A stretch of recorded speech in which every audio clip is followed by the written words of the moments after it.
Nick's back in business, bigger than ever! With many good games out there, sometimes players wanna know if the bosses of the game are worth of your time. And the best way to find that out is with, of course, by fighting the first bosses. Some being better than the others. And as usual, only one per franchise and from the games I've played. And now, without any further ado, let's get the show on the road. Oh man, this prologue stinks! Snaptrap, try to get a good script done next time, will ya? Okay, put that thing down. You did write this prologue just fine. Note to self, never replace Kowalski with Snaptrap.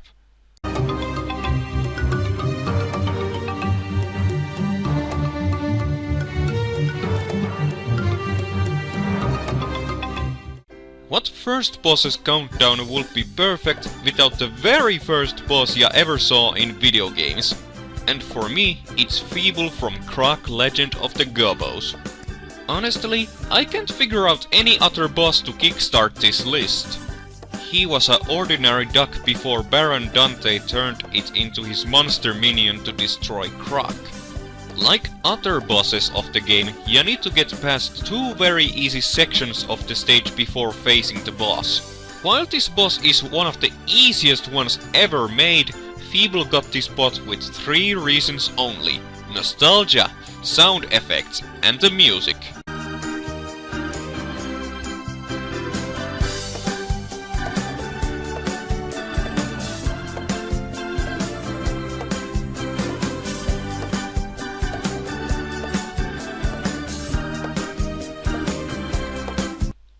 I almost forgot to tell you how this battle goes. Feeble is only chasing Croc for a few seconds, then he stops, and then you have a chance to attack him. Do this 3 times and you win. Like I said, one of the easiest bosses ever made. Once you defeat Feeble, he turns back into his normal, harmless self. At least there actually is a successful duck hunting this time around, unlike in this demonstration right here.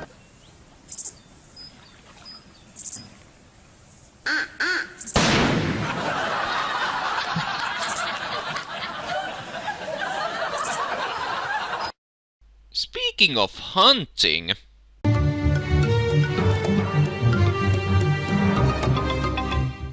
Bugs Bunny Lost in Time is one of those PS1's classic licensed games that people like so much, and I'm not exception. For those who hasn't played this game, are probably wondering who is the game's first boss. The first era where Bugs ends up after training level in nowhere is Stone Age. And if you have seen pre-hysterical hair, you can probably guess that Elmer Fudd is encountered in this era. And the battle against him? Well, let's just say this. Complete classic Looney Tunes. Elmer Fudd is doing his usual wabbit hunting and peeks in Wabbit Hole. And then our beloved fricasseeing rabbit sneaks behind Elmer and then he kicks Elmer's ass. And so the battle begins. All you need to do is to jump in Wabbit Hole when Elmer's chasing Bugs with his spear.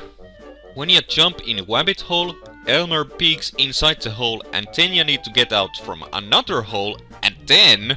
Ouch! Do this 3 times and you win.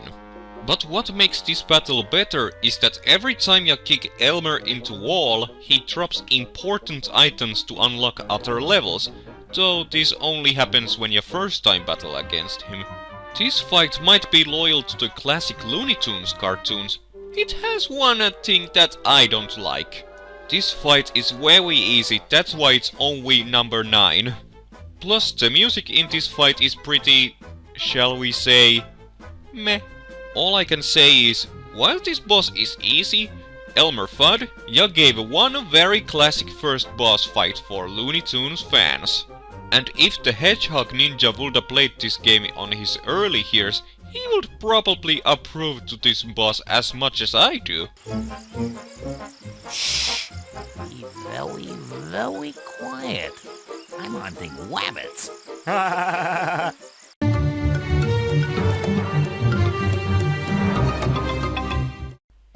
Bug's Life is one of my favorite movies of all time.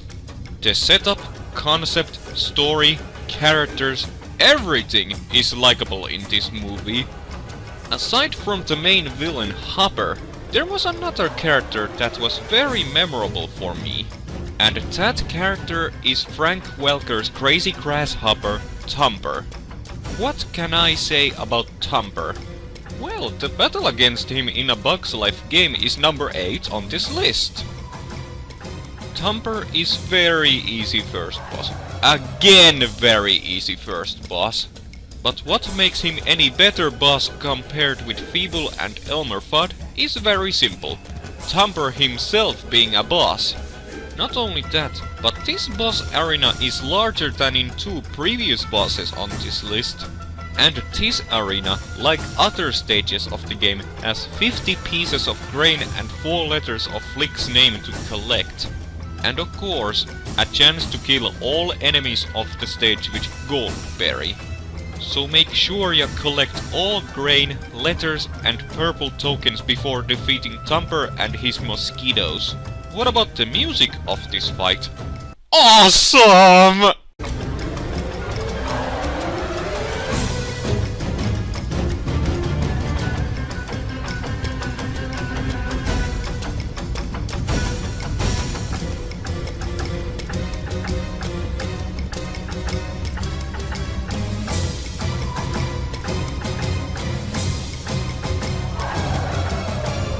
Well, there isn't anything else to say about this boss, so let's carry on to the next segment right away.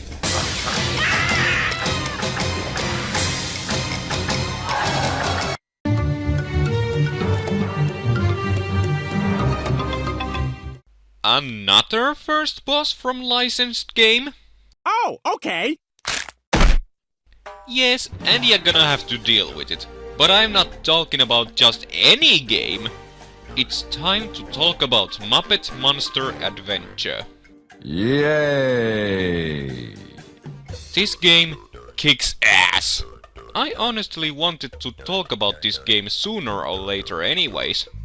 This game is, as you already guessed, a Muppet game with an haunted theme. And you probably already knew how much I like that kinda stuff in media, now don't ya?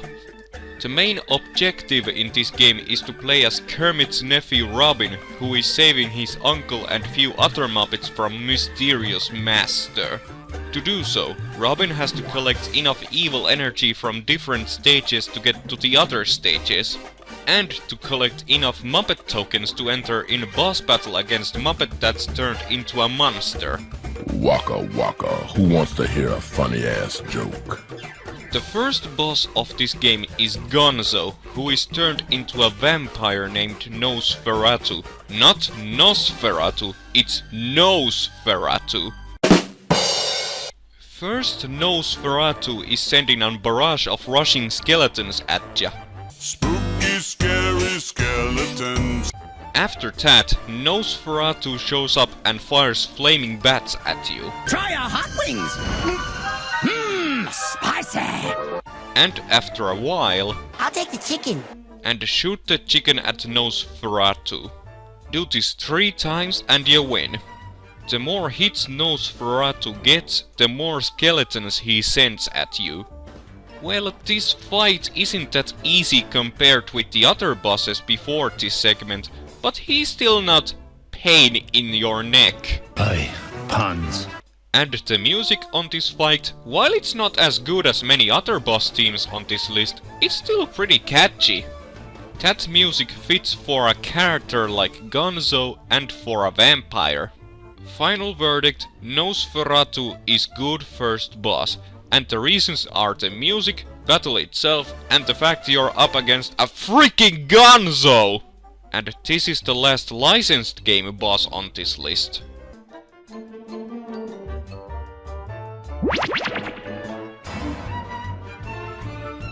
Thanks, Robin. I prefer my flying with a cannon. I hit walls harder that way.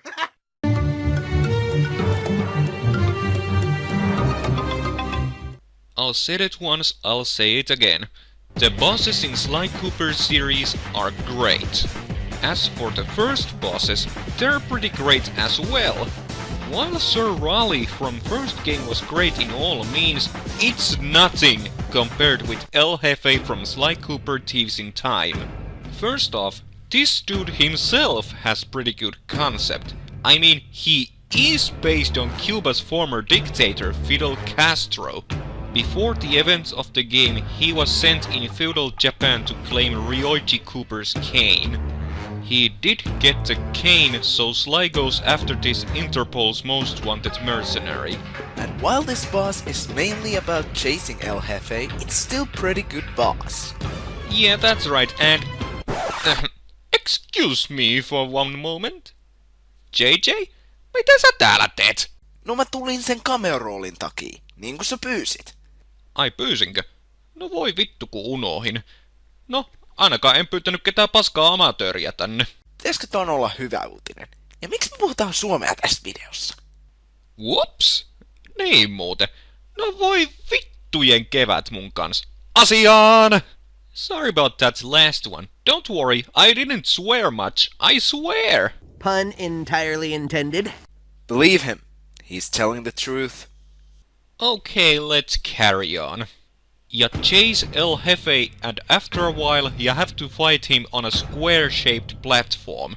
El Jefe attacks with his electric and fiery katanas. To avoid electric attacks, just dodge them with jumping over and running away from them. To avoid fire attacks, use samurai armor.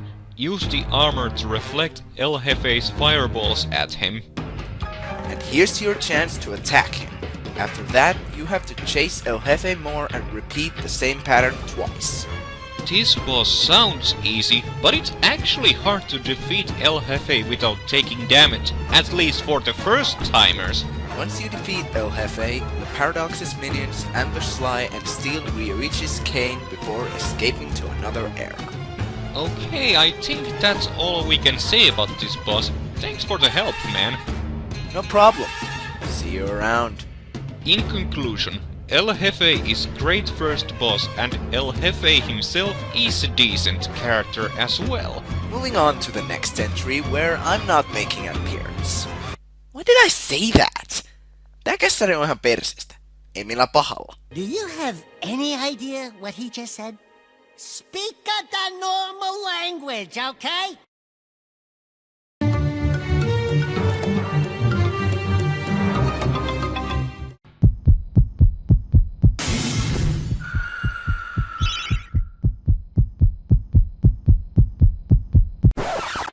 You know what? No, it's not Stained Glass Demon. No? Well, why not? Because this game's bosses aren't that special compared with the battle against Zarok. So instead of Stained Glass Demon, how about we take a look at the first boss of Medieval 2 instead?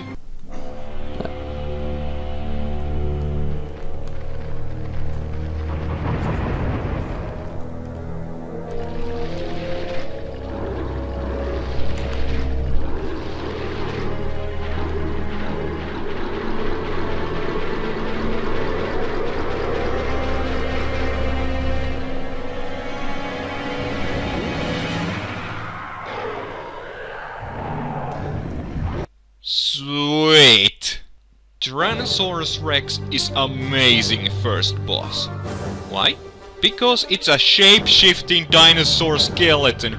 That's so original and badass! This boss was already seen in game's intro, so you might have been expecting T-Rex as a first boss. And my god, this boss doesn't disappoint. First, it tries to charge at you and barbecue you with its fire breath. How can a skeleton breathe fire? Never mind, moving on. After a while, it summons smaller skeleton dinos with its brain waves, and here's your chance to attack T-Rex's brains. Once T-Rex's HP is empty, it turns into a flying skeletal dragon of doom. In this second phase, T-Rex is trying to fry Fortescue while it's flying around the room. Once it summons small dinos again, shoot T-Rex's brains until health bar is empty. Make sure you bought enough bullets from the spiv. And so T-Rex isn't threat to Fortescue anymore. In conclusion, Tyrannosaurus Rex is excellent first boss and much better than Stained Glass Demon from first game and a remake. This is indeed the most original boss of the series and more than worthy for number 5 spot on this list.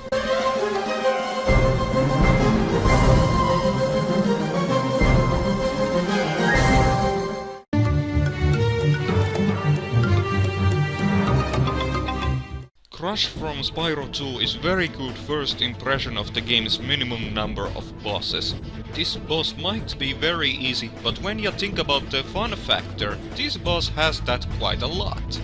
You have to fry Crush's ass when he's not inside a force field given by blue pads on the arena. These pads allows Crush to make shockwaves on the ground when he stomps on them. Once you fry Crush's ass when he's moving to next pad, Crush tries to smack Spyro with his club, and so Crush gets hit by the boulders from the ceiling. Do this twice and the pads turn red and Crush shoots fireballs from these pads this time around. Again, fry Crush's ass twice to move on. After that, few pads turn back to blue and Crush stomps on these pads not twice, but 3 times. But unlike last times, when you fry Crush's ass, he chases Spyro before hitting his club on the ground.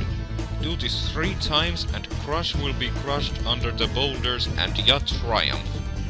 And then you have to get 8 remaining talismans in the game. Talismans are not important! Okay, fine, they're not. I should never question Uncle. Anyways, this boss looks as easy fight as it is, but it's really fun. Not to mention that unlike the other 2 bosses of the game, Crush isn't turning that much easier with permanent Super Flame. I am nerd. Didn't see that coming now, did ya? And this boss is actually very easy to defeat without taking damage, so you can have a skill point and 1-up with ease. And oh my god, that music during this fight! That is what is known as awesome.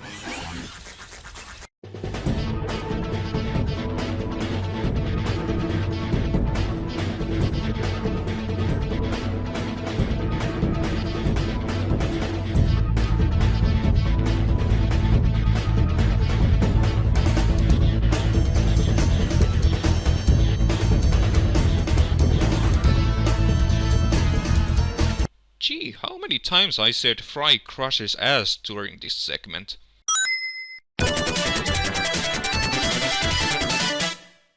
That was a rhetorical question.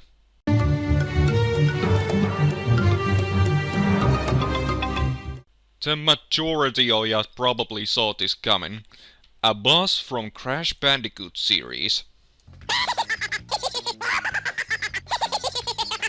Yup, it's everyone's favorite crazy kangaroo, Ripperoo. Crash Bandicoot 2 was already a damn good game from the start, and Ripperoo is perfect preview from the game's magnificent bosses. In this fight, Ripperoo has some sorta Dr. Jekyll Mr. Hyde personality. That's a pretty nice touch in there. Ripperoo is using his cane as a pogo stick to turn tiles on the arena into TNT crates. How he's doing that anyways, I don't know. But when he stops making TNTs, they blow up and then he turns into more insane persona to make nitro crates. With his bare feet? Like a mouse. Let's face it, I had to make that joke on a boss countdown. Like a mouse. Unlike TNTs, you can't touch nitros without being blown up, so you need to know Ripperoo's pattern in this part of the fight. Once Ripperoo accidentally blows up those nitros, that's your chance to fry Crush's ass. Wait a minute, that's not right! Turbotastic! What the hell just happened here? Moving on. Perhaps I like this boss so much is because of nostalgia and giving good first impression of the game's bosses. Also, this boss also has a pretty good remix of Ripperoo's theme from the first Crash Bandicoot game. Overall, Ripperoo is great first boss for this series. I honestly wasn't expecting any other first boss to be better than this. That is, until I got PS3 and played through the top 2 bosses on this list. Like a mouse.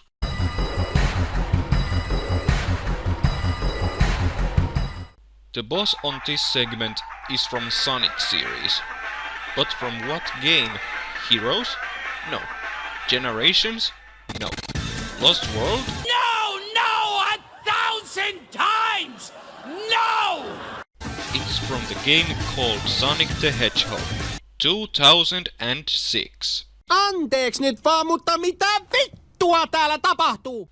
Yeah, I chose the first boss of Sonic 06 on this list. And before you ask, no, it's not Cerberus. I hate that boss. Besides, the first boss in Silver Story is way better than that. For those who haven't guessed it yet, the first boss in Silver Story is Iblis's first form. Believe me people, there's a very good reason for Iblis being this high on this list. The most likable thing in this fight is the atmosphere. Destroyed city ruins filled with lava, flaming vortex on the background, the music that gives hopeless mood to the player. Honestly, the boss's atmosphere is the best one on this list. And to the fight itself, you need to use Silver's ESP powers to shoot debris and Iblis's boulders to his head to damage him.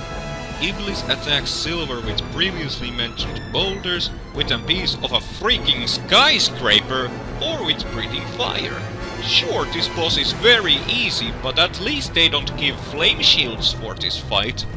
And I actually wish I have someone as my flame shield for this segment. Fun fact, did you know that Nifinland first tried to have videos 83 for Cameo because of being a Sonic fan mixed funny voice? Interesting. But honestly, I don't need a flame shield since I've been doing much more controversial stuff than this. You guys are probably disappointed at me, but I guarantee that number 1 segment is worth its spot in the eyes of almost everyone. But before we get there, here's few honorable mentions. But first...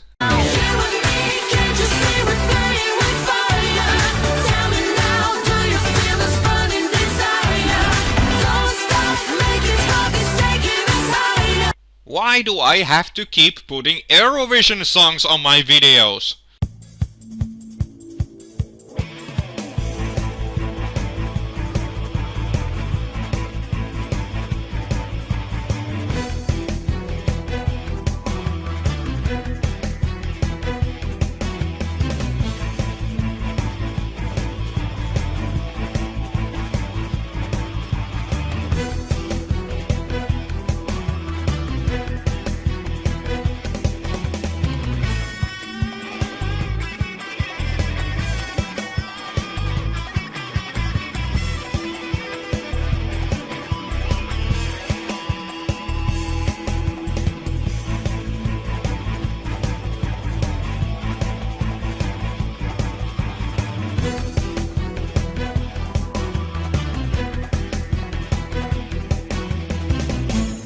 For this segment, I know a person who'd love to talk about this boss.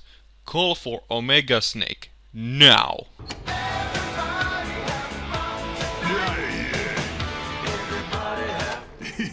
Whoops. Wrong button.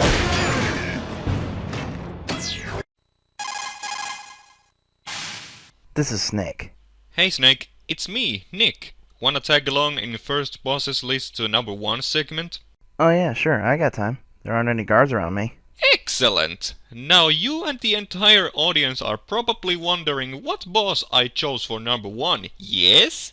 Well, that and the other 9 segments. You can watch them after this, but now let's show the number 1 first boss without any delays. You challenge me, mortal? A god of Olympus? A true warrior does not hide, Poseidon! Leave the sea and face me! You have disrespected the gods for the last time, Kratos!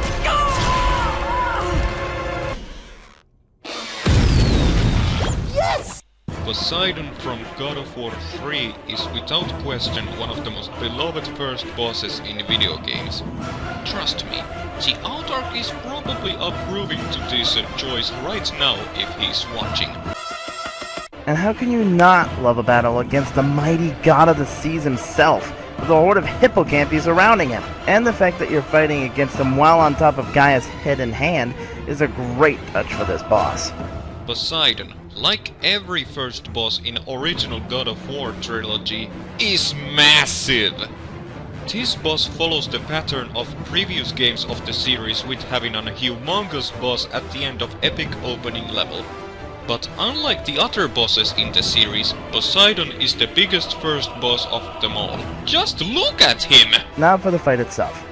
Basically, you're fighting against Poseidon while trying to free Gaia from the grip of him and his minions, all while avoiding his attacks, which can really hurt if you're not careful. Once you manage to get Gaia free, she slams him against the mountain and holds him there while Kratos goes to town on him and that water armor he's wearing.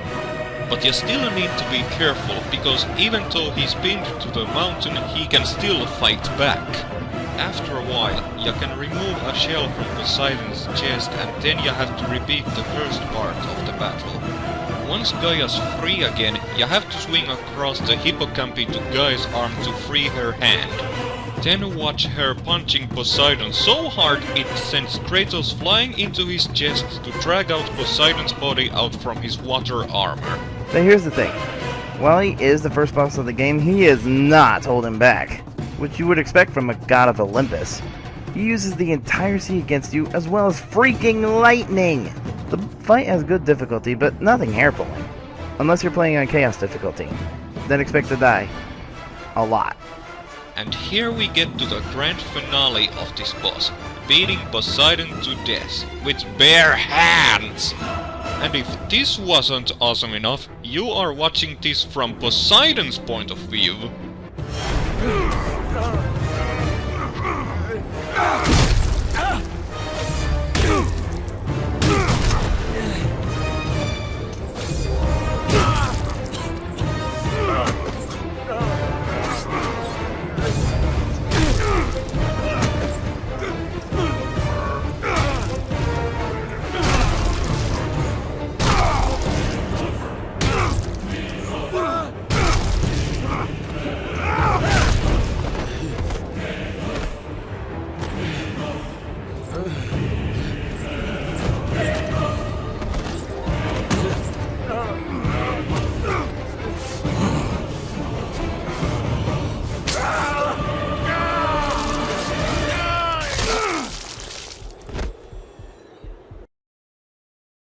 This scene truly shows how brutal and terrifying Kratos can be to anyone who gets in his way, making Poseidon's death scene one of the most brutal deaths in video game history.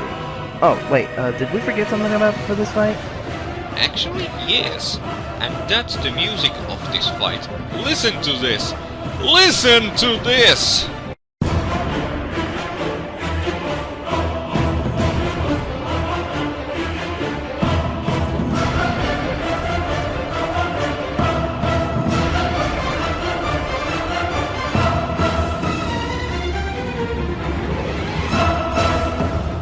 So basically, this boss does everything right in terms of first boss. More than that, it surpasses them. Thanks for helping me with this segment. Hey, it's what I do. I'm just glad I got to talk about this boss. Time to wrap this countdown, so I'll be seeing ya around, man. Alright, this is Omega Snake signing out. See you guys next time. I'm nifinland, and why my collabs aren't done yet? Oh, right. I'm busy with my personal life. See you all next time!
This contest is over. Give that man the $10,000.